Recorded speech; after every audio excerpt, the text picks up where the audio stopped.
శ్రీమాత్రే నమ. జై గురు దత్తాత్రేయ నమ. ఈ వీడియోలో మనం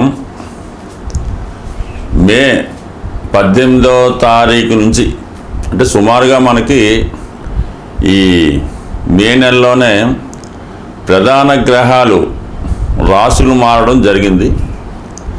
అలాగే శని భగవానుడు కూడా మనకి మార్చి 29న మారడం జరిగింది. ఈ గ్రహాల మార్పు మేషరాశి వారి మీద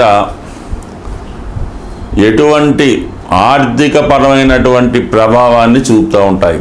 అయితే ముఖ్యంగా మనం చెప్పేది ఏంటంటే ఈ వీడియోలో మేషరాశి వారికి మారిన ప్రధాన గ్రహాల ప్రభావం ముఖ్యంగా ధనయోగాలు, రాజయోగాలు ఏ విధంగా ఏర్పడతాయి, వీరు ధనం సంపాదించాలంటే ఏ ఏ రంగాల్లో స్థిరపడితే బాగుంటుంది, ఏ ఏ ప్రయత్నాలు చేయడం వల్ల వీళ్ళు ఆర్థికంగా ఎదగాలనే భావన కలుగుతూ ఉంటుంది.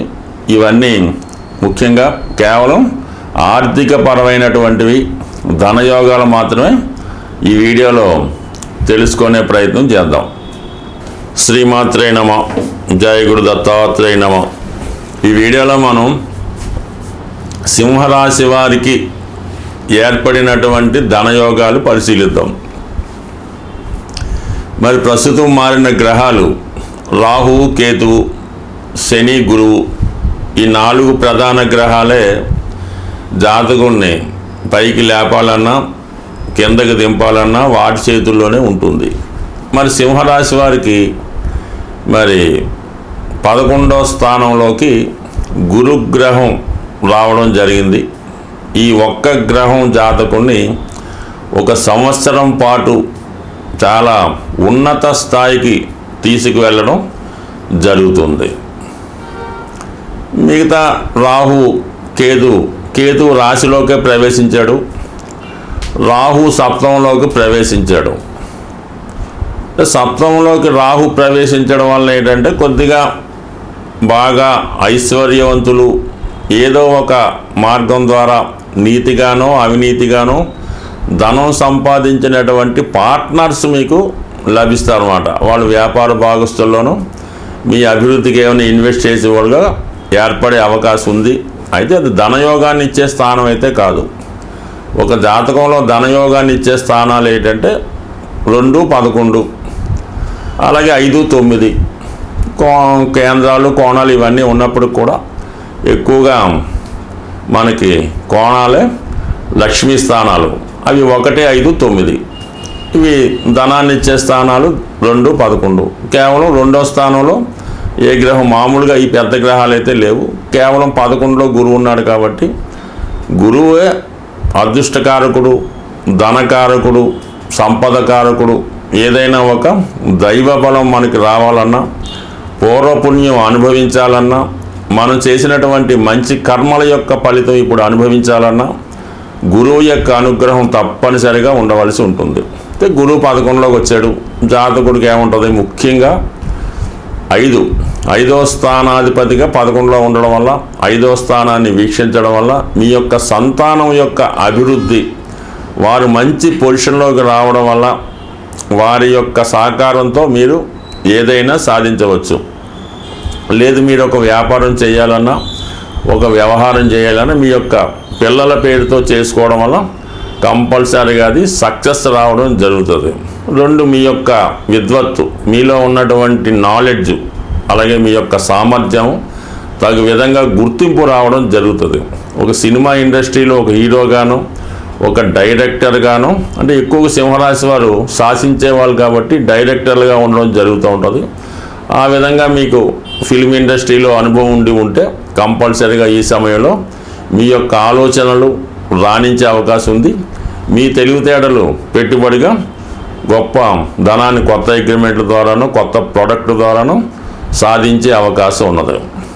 అలాగే మీరు రాజకీయ రంగంలో ప్రవేశించాలన్నా, ఒక విద్యా సంస్థ ప్రారంభించి దాని ద్వారా ఆదాయం పొందాలన్నా, లేదా ఒక ధార్మిక సంస్థ ఏదైనా ఒక అందరికీ మంచి జరిగే విధంగా ఒక ఆఫీస్ లాంటిది ఏదైనా ఒక న్యాయానికి సంబంధించిందో ఎక్స్పోర్ట్ అండ్ ఇంపోర్ట్, ఒక స్కూల్, ఏదన్నా సరే ప్రజలకు ఉపయోగపడేది మీరు చేయడం వల్ల దానివల్ల మీకు ఎక్కువగా నేమ్ వస్తుంది, తద్వారా అదృష్టం వస్తుంది. అదృష్టం ద్వారా ధనం కూడా వచ్చే అవకాశం బలంగా ఉంటుంది.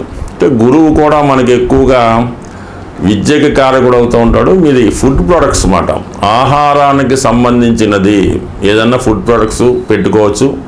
ముఖ్యంగా హోటల్స్, హాస్టల్స్, అలాగే మీరు క్యాటరింగ్ చేసుకోవచ్చు.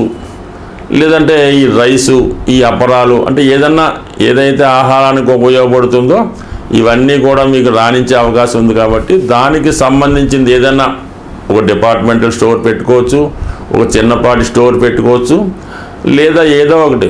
ముఖ్యంగా గురువు శనగలు కారణం కాబట్టి ఈ శనగపిండి, ఈ శనగలు, దానికి సంబంధించింది కూడా తయారు చేసి ఒక బ్రాండ్ నేమ్తో మీరు దాన్ని ఇంప్రూవ్ చేసుకోవచ్చు.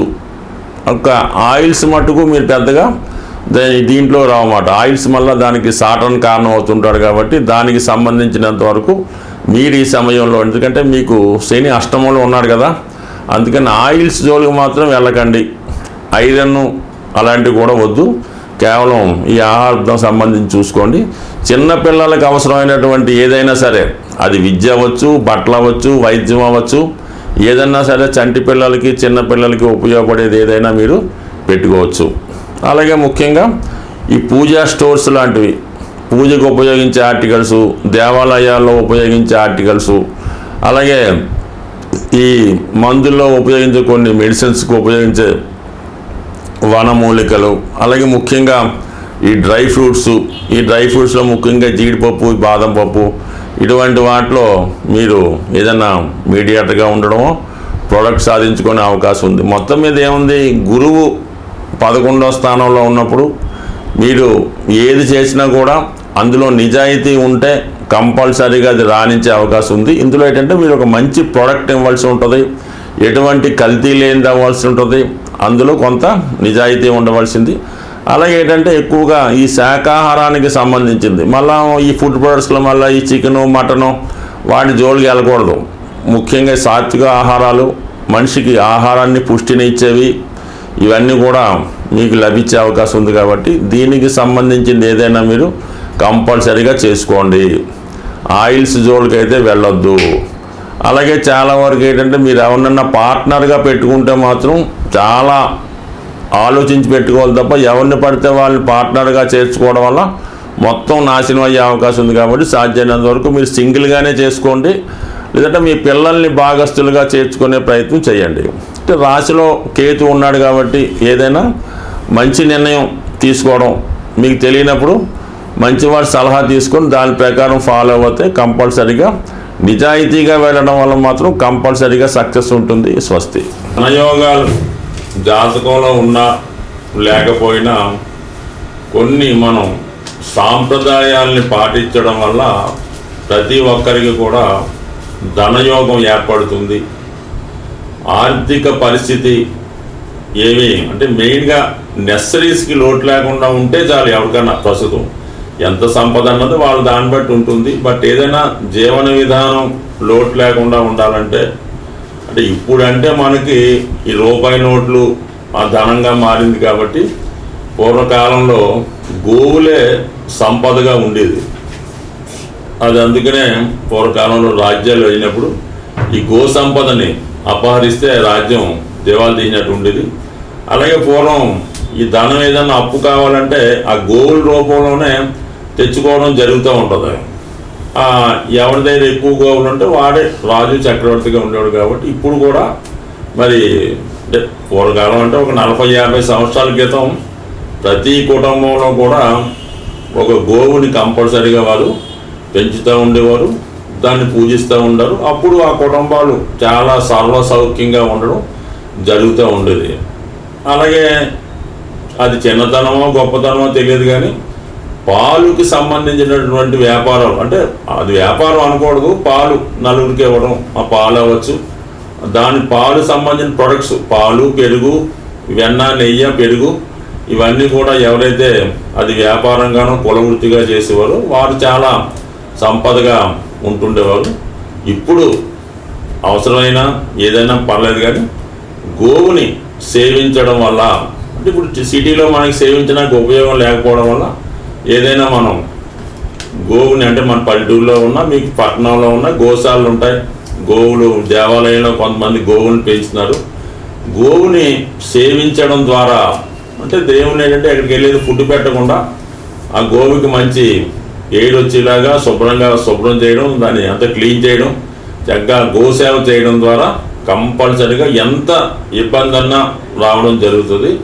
ఇప్పుడు మీరు ఒక వెండిదో, లేదంటే సిల్వర్దో, లేదంటే వెండిదో, రాగిదో, ఇత్తడిదో, ఏదో ఒకటి కేవలం మట్టిదైనా ఆవు దూడ బొమ్మ మీ యొక్క గృహంలో పెట్టుకొని దానికి విధానంగా ఏదో పూజ చేసినట్టు కొంత దాన్ని ఆరాధిస్తే చాలు. ఆ ఆవు దూడ బొమ్మ పెట్టుకోవడం. అలాగే గోవుకి మీకు ఆరోగ్యం కావాలి అంటే ఆ గోశాలలో గోధుమలు డొనేట్ చేయవలసి ఉంటుంది. అలాగే మీకు ఆర్థిక పరంగా అనుకూలంగా ఉండాలి, ఏదన్నా వివాహాలు జరగాలి అనుకుంటే మాత్రం ఈ శనగలు, అంటే కొమ్ము శనగలు అంటారు, వరలక్ష్మి పూజ శనగలు అంటుంటారు, ఆ శనగలు ఆ గోశాలలో ఇవ్వాల్సి ఉంటుంది. అంటే శనగలు అయితే 3 కేజీలు ఇవ్వాల్సి ఉంటుంది. ఆరోగ్యం కొరకు గోధుమలు అయితే 6 కేజీలు ఇవ్వాల్సి ఉంటుంది. అలాగే చదువు విద్య కావాలంటే ఆవుకి పచ్చగడ్డి లేదంటే తోటకూర ఇవ్వడం వల్ల చదువు బాగా ఉంటుంది. ఇక మీకు మిగతా ఎటువంటి సమస్య సాల్వ్ అయ్యాలన్నా కొద్దిగా ఈ క్యారెట్ అని అవన్నీ ఏమైనా పెట్టచ్చు. ముఖ్యంగా ఇవి చేసుకుంటే సరిపోతూ ఉంటుంది. అలాగే ఆవును కూడా ఒక భక్తి స్వరూపంగా పెట్టాలన్నమాట. ఏదైనా మంచి శ్రేష్టమైనవి ఇవ్వాలి. అవి గోశాలలో ఇవ్వడం కానీ, ఆవుకు ప్రత్యక్షంగా మీరు పెట్టడం కానీ, మొత్తం మీద గోవుని సేవించడం ద్వారా కంపల్సరిగా మీకు ఎటువంటి సమస్య అన్నా పరిష్కారం అన్నది ఖచ్చితంగా అవుతుంది. కాబట్టి గోవుని సేవించి ధనవంతులు అవ్వడం అన్నది చాలా ఇంపార్టెంట్. ఇది ఈ చిన్నపాటి రెమెడీ ఎవరన్నా చేయొచ్చు. ఎవరు చేసినా వాళ్ళకి ఏది కావాలో మనం అడగక్కర్లేదు, గోవే ఇస్తుంది. పూర్వం అన్నది అంటే మీకు పర్టికులర్గా నేను చెప్పక్కర్లేదు. ఈ విశేషాలన్నీ మన పెద్దలు చెప్తూ ఉంటారు. అది వినడం ద్వారా, ఈ గోసేవ చేయడం ద్వారా కంపల్సరీగా మీకు సంపూర్ణ ఆరోగ్యం, ఐశ్వర్యం లభిస్తుంది. స్వస్తి.